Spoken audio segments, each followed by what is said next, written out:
हर्ष भी है यहाँ, अपना देवरी के विधायक, देवरी जो सागर जिले में है, देवरी के विधायक हर्ष यादव जी, सभी आदरणीय बुजुर्गों, आदरणीय माताओं, भाइयों बहनों और बहुत सारे यहाँ मेरे प्रिय साथियों। दिसंबर 79 के दिसंबर में लगभग 34 साल पहले मैंने अपना पहला नामांकन पत्र भरा था। मेरे लिए भी चुनावी राजनीति की शुरुआत थी। मैं एक युवक कांग्रेस का सदस्य था, जोश भरा हुआ था और वो ऐसा जोश था कि मैं सबको कहता था कि चुनाव में लड़ूंगा, उस छिंदवाड़ा से लड़ूंगा जहां के पातालकोट के आदिवासी आम की गुठली, जंगली आम की गुठली को सिखाकर अपना आटा बनाते हैं। मैं उस छिंदवाड़ा से चुनाव लड़ूंगा जहां छिंदवाड़ा नगर में एक दिन पानी आता है। मैं उस छिंदवाड़ा से चुनाव लड़ूंगा जहां बड़ी रेल लाइन नहीं है और उन्होंने आज तक पैसेंजर गाड़ी भी नहीं देखी। मैं उस छिंदवाड़ा से चुनाव लड़ूंगा जहां हमारे माताओं और बहनों को 10-10 किलोमीटर चलना पड़ता था पानी लाने के लिए। जवानी का जोश था, ये कहना तो बहुत आसान था। उस समय के नौजवान आज तो बुजुर्ग हैं। उस समय के बुजुर्ग बहुत सारे हमारे बीच में नहीं रहे। उनको शक था कि कमलनाथ क्या कर पाएंगे। उनको शक था कि क्या कमलनाथ हमारे स्वप्नों को साकार कर पाएंगे। और आज 34 साल बाद जब आप सब ने मुझे पहचान लिया, आप सब ने मुझे आजमा लिया, आप सब ने मुझे बजा लिया, आज फिर से आज जब मैंने नामांकन पत्र भरा है, आज आपके भरोसे पर मैंने नामांकन पत्र भरा है, क्योंकि आज मैं ये कह सकता हूं, 34 साल पहले मैं नहीं कह सकता था, 34 साल पहले मैं नहीं कह सकता था, पर आज मैं ये कह सकता हूं कि सच्चाई आज हमारे छिंदवाड़ा जिले के हर व्यक्ति के सामने है। और ये चुनाव भारतीय जनता पार्टी और कांग्रेस के बीच में नहीं है। ये चुनाव कोई भारतीय जनता पार्टी का उम्मीदवार कैसा भी हो, वो छोड़िए, और कमलनाथ के बीच में नहीं है। ये चुनाव जो हमारे सामने है, झूठ और सच्चाई के बीच में है। स्वच्छ राजनीति और कलाकारी के राजनीति के बीच में है। ये चुनाव का मायने है। हर चुनाव प्रजातंत्र का एक त्योहार होता है और हर चुनाव का अपना मायने होते हैं, हर चुनाव के अपने मुद्दे होते हैं। हमारा विधानसभा का चुनाव भी होता है, नगर पालिका का चुनाव भी होता है, जब संसद का चुनाव होता है इसका भी अपने मायने होता है। आप चुनकर उस व्यक्ति को, जो आपने 34 साल मुझे दिल्ली भेजा है, उस व्यक्ति पर जिस पर आप भरोसा रखते हैं, उसे चुनकर आप दिल्ली भेजते हैं। उसे कहते हैं कि हमारे छिंदवाड़ा की आवाज हम चाहते हैं कि दिल्ली में और पूरे देश में गूंजे। आज 34 साल में मुझे यकीन है कि छिंदवाड़ा का कोई व्यक्ति कहीं भी जाए, अपना सिर ऊंचा करके कह सकता है कि मैं छिंदवाड़ा का हूं। और छिंदवाड़ा की अपनी पहचान है। 34 साल की यात्रा में मैं सोच रहा था कि सबसे बड़ी चीज क्या हुई। ये दिल्ली तक रेल चढ़ी, ये सबसे बड़ी चीज नहीं हुई। ये तो बड़ी चीज थी। मुझे याद है जब 84 में परासिया में पहली गाड़ी देखी थी परासिया के लोगों ने, जामई के लोगों ने, के लोगों ने, छिंदवाड़ा के लोगों ने पहली पैसेंजर गाड़ी जब वे चलकर भोपाल और दिल्ली तक जाने लगी, उसके बाद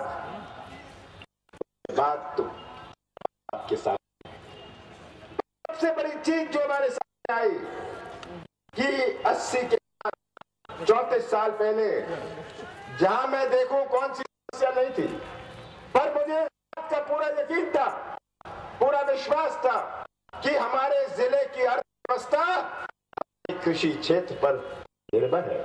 अगर हमारे छिंदवाड़े के बाजार को चलना है, अगर हमारे परासिया के बाजार को चलना है, हमारे उमरा नाला या लिंगा या रामाकोना या गांगीवाड़ा के बाजार को चलना है, चौड़े के बाजार को चलना है, ये तभी संभव है जब हमारी कृषि क्षेत्र में मजबूती आए। उस समय दिल्ली में केंद्र सरकार ने एक योजना बनाई थी, उसका नाम था सोयाबीन मिशन। सोयाबीन मिशन, उस समय सोयाबीन कोई बोता नहीं था, सोयाबीन मिशन की एक योजना थी। मैं इंदिरा गांधी जी के पास गया, उसमें छिंदवाड़ा नहीं जुड़ा था। मैं इंदिरा गांधी जी जो हमारे प्रधानमंत्री थे उस समय, उनके पास गया।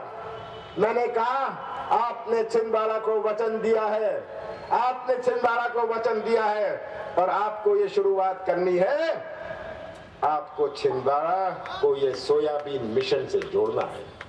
और वो खेत जहाँ खेती नहीं होती थी, वो हमारा मोखेड़ हो या अमरवाड़ा हो या पांडुन्ना हो या सौसर हो या नवेगांव का क्षेत्र हो या चौरई का क्षेत्र हो, जहाँ खेती नहीं होती थी, हल्की खेती होती थी, सिंचाई सुविधा नहीं थी, बांध नहीं थी, तालाब नहीं थे, जब सोयाबीन मिशन हमारे जिले में जुड़ा, हमारे जिले में आया, मैंने खुद उसका प्रचार किया गांव-गांव में। आज बुजुर्ग बैठे हैं, गांव-गांव में हम नारे लिखा करते थे, दीवारों पर नारे लिखा करते थे, सोयाबीन उगाइए, धन कमाइए। और किसान सोचते थे ये कमलनाथ क्या समझते हैं खेती, ये तो हमें सोयाबीन समझा रहे हैं, सोयाबीन तो चलेगा नहीं, हमारी खेत खराब हो जाएगा, हमारी जमीन खराब हो जाएगी।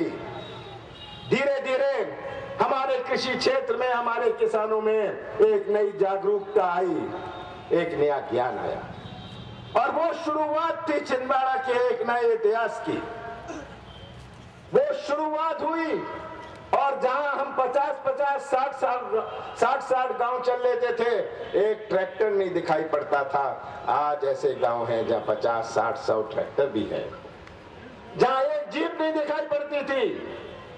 मुझे याद है 79 के चुनाव में और 84 के चुनाव में हम जीपें विभिन्न प्रदेशों से लाया करते थे कि एक जीप किराए पर नहीं मिलती थी, यहाँ कोई जीप किराए पर नहीं मिलती थी। अगर मैं किसी गांव में जीप में जाता था, पूरा गांव देखने आता था, पता नहीं मुझे देखने आता था या जीप को देखने आता था, पर पूरा गांव बाहर आ जाता था।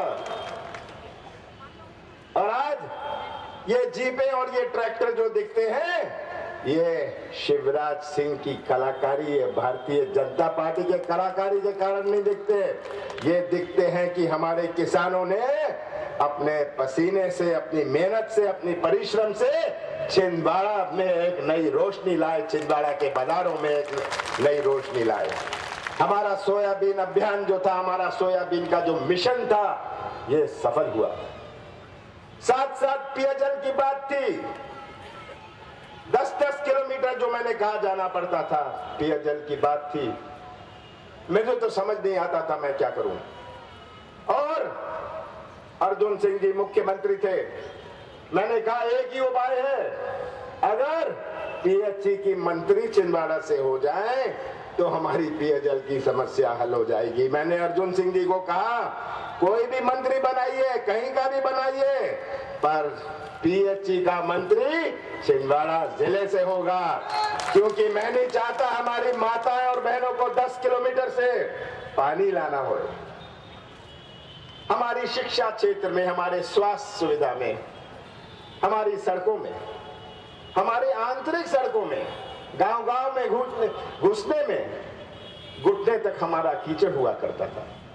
आज ये सच्चाई जो है आप सबके सामने, आज जो सच्चाई है सबके सामने है। आज अगर पांडुर्ना में जहां कभी एक रेल नहीं रुकती थी और मुझे डर लगता था जब संतरे का सीजन शुरू होता था, क्योंकि पांडुर्ना और सौंसर के किसान का फोन दिल्ली नहीं लगता था, नागपुर जाके मुझे फोन करते थे कि रेक नहीं मिल रही, हमें वैगन नहीं मिल रही, मालगाड़ी नहीं मिल रही, हमारा संतरा सूख रहा है। मैं घबराता था कि अब संतरे का सीजन आ गया, मेरी ऐसी की तैसी होने वाली है, सब लोग मेरे पीछे लगेंगे और मैं रेल के और ये रेक के और मालगाड़ी के पीछे भागूंगा कि हमारे सौंसर और पांडुर्ना का संतरा भी आप ले जाइए। हमारे चौरई क्षेत्र में, हमारे मोकेड़ क्षेत्र में, जब मैं आज हेलीकॉप्टर में जाता हूँ, वो मोकेड़ में देखता हूँ, वो मोकेड़ में देखता हूँ कि जहाँ कोई बड़ी खेती नहीं होती थी, आज जब मैं वो तालाब देखता हूँ, वो सब्जी देखता हूँ, वो खेती देखता हूँ और वो चौरई में वो खेती देखता हूँ, मुझे वो समय याद आता है जब जीप में हम घुमा करते थे और कुछ नहीं हुआ करता था। तो धीरे धीरे हम आगे बढ़े। मैं दोहराना नहीं चाहता हूं कि ये बड़ा राष्ट्रीय राजमार्ग बना, राष्ट्रीय राजमार्ग तो बना, ये केवल आवागमन के लिए नहीं बना। जब मैं परिवहन मंत्री बना, अधिकारियों को मैंने कहा देश का नक्शा मैं नहीं देखना चाहता, पहले मैं छिंदवाड़ा का नक्शा देखना चाहता हूं। छिंदवाड़ा का नक्शा लाइए और उत्तर छिंदवाड़ा से दक्षिण छिंदवाड़ा तक, नरसिंहपुर से लेकर नागपुर तक मैं राष्ट्रीय राजमार्ग बनाऊंगा। मैंने कहा कि पश्चिम छिंदवाड़ा से लेके पूरब छिंदवाड़ा तक मैं राष्ट्रीय राजमार्ग बनाऊंगा, सिवनी से लेके मुल्ताई तक। पर अपना पांडुर्ना जरा छूट रहा था, तो मैंने कहा पांडुर्ना में भी हम राष्ट्रीय राजमार्ग बनाएंगे। ऐसा कोई जिला नहीं है जिसमें इतने सारे राष्ट्रीय राजमार्ग हैं। छिंदवाड़ा में तो ऐसा 6 केंद्रीय विद्यालय हैं, उसमें से 2 तो डबल शिफ्ट चलते हैं। ऐसा कोई जिला देश में नहीं है। मैं ये कहने में संकोच होता है कि सब लोग सुनकर मेरे ऊपर पत्थर मारते हैं कि सब कुछ छिंदवाड़ा चला जाता है। छिंदवाड़ा में 6 केंद्रीय विद्यालय हैं, बाकी जिले में 5 भी नहीं है, 4 भी नहीं है, 3 भी नहीं है, 2 हैं। उसके बाद जो दूसरा जिला आता है उसमें 2 हैं। ये सब सच्चाई आम जनता के सामने है। और यही से जब मैं कहता हूं ये चुनाव सच्चाई और झूठ और फरेब के बीच में है, यही इस चुनाव का असली मायने है। यही इस चुनाव का असली मायने है। हमें कोई कलाकारी नहीं करनी, हमें कोई बहकाना नहीं। मैं तो छिंदवाड़ा की जनता से एक ही बात कहता हूं, सच्चाई आपके सामने है और कलाकारी आपके सामने है। सबसे ज्यादा पैसा हमारे छिंदवाड़ा जिले को केंद्र से मैं भिजवाता हूं, योजनाएं भिजवाता हूं और भारतीय जनता पार्टी इसकी ढोलकी बजाते हैं, मुख्यमंत्री का नाम लिख लेते हैं।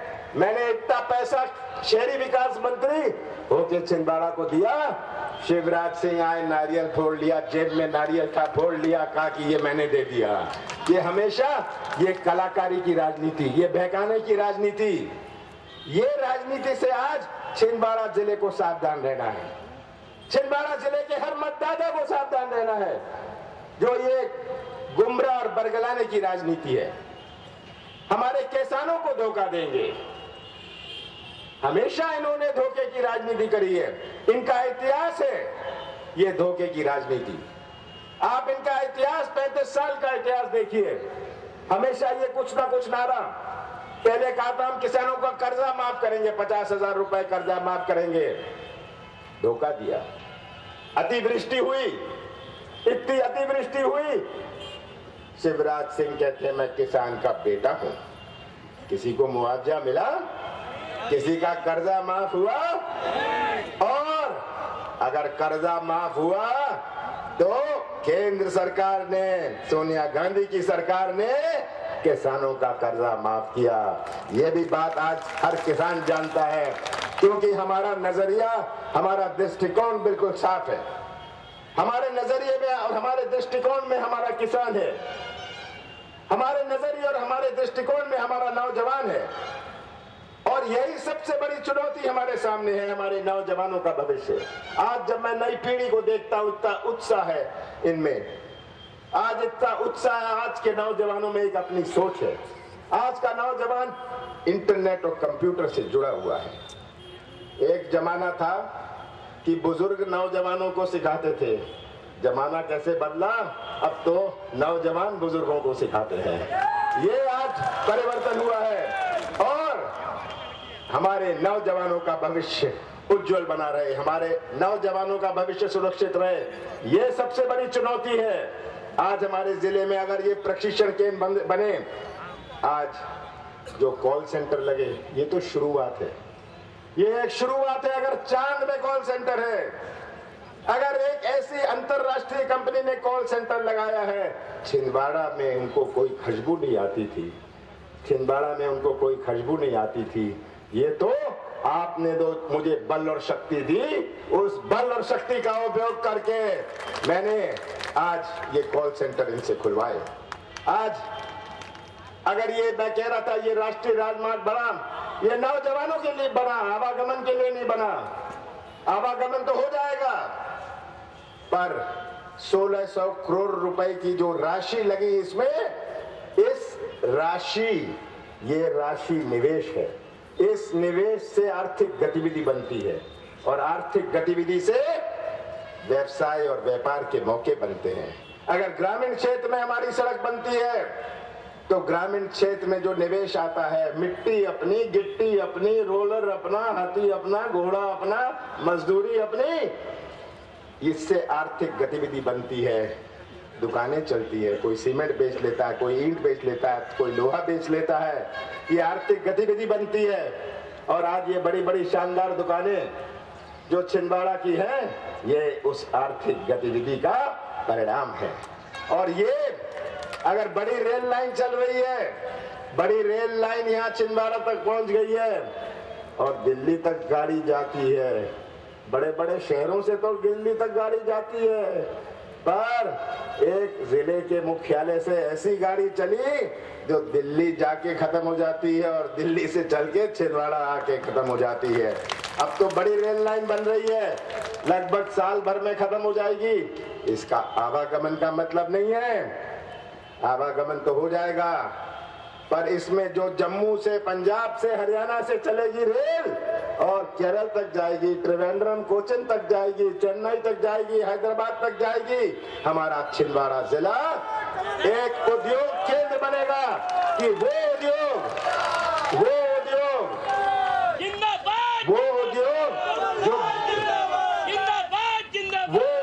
जो बड़ी रेल लाइन के बगैर नहीं आ सकते, वो उद्योग जो बड़ी रेल लाइन के बगैर नहीं लग सकते। अब तो बड़ी रेल लाइन होगी उत्तर से दक्षिण जाने तक, और हमारा छिंदवाड़ा तो देश के नक्शे में बीच में आता है, सेंटर पॉइंट है। तो हमारा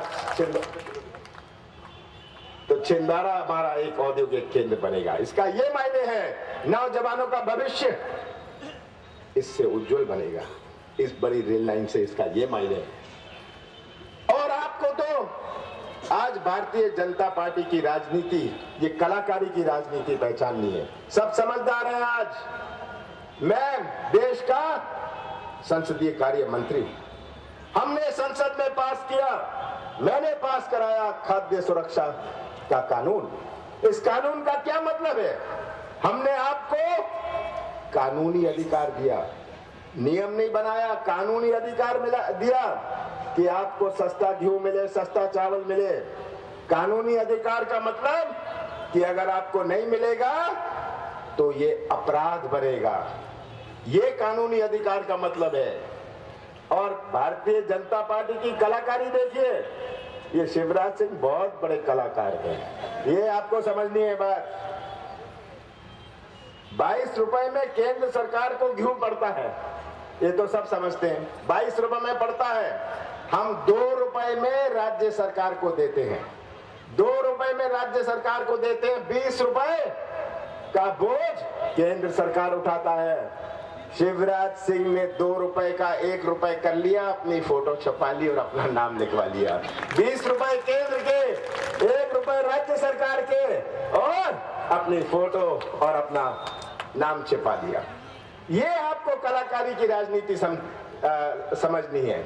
हमारी माताओं और बहनों के लिए हमारी आशा का पैसा हो, आंगनबाड़ी का पैसा हो, मध्याह्न भोजन का पैसा, विभिन्न योजनाओं, ये सब केंद्र सरकार से, और शिवराज सिंह अपनी फोटो लगा लेंगे। पिछले 5 साल में, यहाँ तो सब अखबार पढ़ते हैं, पिछले 5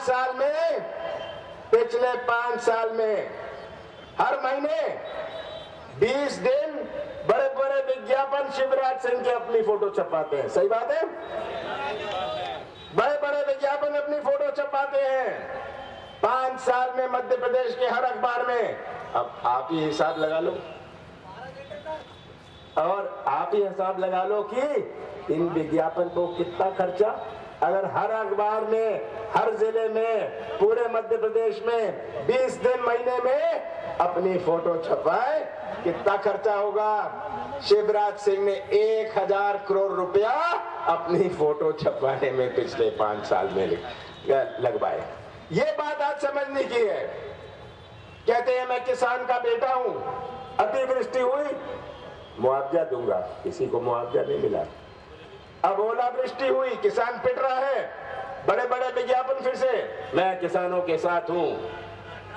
मैंने शिवराज सिंह को फोन किया, मैंने कहा शिवराज सिंह जी, ये तो आपकी जिम्मेदारी है, ये आपकी जिम्मेदारी है कि किसानों को मुआवजा मिले। सही, आप सर्वे कराइए, जांच कराइए, कागज तैयार करिए। मैं केंद्र से आपकी मदद करने को तैयार हूं। हमारे छिंदवाड़ा के किसानों को, किसानों को मुआवजा मिले, पर आप सर्वे तो करवाइए। सर्वे नहीं हो रहा था, मैंने केंद्र से एक टीम अपने छिंदवाड़ा जिले में भिजवाई है, और अब तो मुआवजा का कुछ पैसा इनको केंद्र से मिलेगा। मैं तो आज कहना चाहता हूं, जितना भी पैसा मिले उसका 100 करोड़ रुपए आप छिंदवाड़ा के किसानों को मुआवजा में बांटिए, और ये न्याय होगा हमारे छिंदवाड़ा के किसानों के साथ। ये पैसा केंद्र का भी लेके आप अपनी फोटो छपाएंगे, आप ये पैसा विभिन्न जिलों में बांटेंगे। जितना भी पैसा आए 100 करोड़ रुपए आप छिंदवाड़ा जिले में दें। 10 तारीख को हमारे प्रजातंत्र का सबसे बड़ा त्योहार है। 8 तारीख को चुनाव प्रचार बंद हो जाएगा। 8 तारीख के बाद ये झंडे उतर जाएंगे, ये तंबू उतर जाएगा, ये भाषण और नारे समाप्त हो जाएंगे, और 16 मई को गिनती हो जाएगी। 16 मई के बाद 17 मई भी आएगी। 17 मई को हम अपने छिंदवाड़ा को कहां ले जाना चाहते हैं, किस पटरी पर रखना चाहते हैं। 16 मई तो आएगी, कोई रोक नहीं सकता। 16 मई के बाद 17 मई को हम अपने छिंदवाड़ा को कौन सी दिशा दिखाना चाहते हैं, कौन सी पटरी पर रखना चाहते हैं। जब ये झंडे नहीं होंगे, जब ये नारे नहीं होंगे, आपने मेरी जवानी में मेरा साथ दिया है, आपने मेरे जोश में अपना साथ दिया है, आपने अपना प्यार दिया है, आपने मुझे अपना प्यार और विश्वास दिया है। मेरा और छिंदवाड़ा के हर व्यक्ति से अटूट संबंध है। मेरे साथी, प्रिय साथी जो यहाँ सब बैठे हैं, जो कांग्रेस का झंडा लिए हुए गांव-गांव में घूमते हैं, वार्ड में घूमते हैं, मैं आप सबसे कहना चाहता हूं, आपके भरोसे मैं भविष्य छिंदवाड़ा का छोड़ रहा हूं। हम सब मिलके अपने हितों की रक्षा करें, और हम सब मिलके छिंदवाड़ा का एक नया भविष्य बनाएं। मुझे विश्वास है कि आगे आने वाले समय में हम छिंदवाड़ा की केवल पहचान ही नहीं, पर एक नई पहचान बनाएंगे, और फिर से छिंदवाड़ा का जिले का झंडा हमारी संसद में कांग्रेस का लहराएगा। आप सबका बहुत बहुत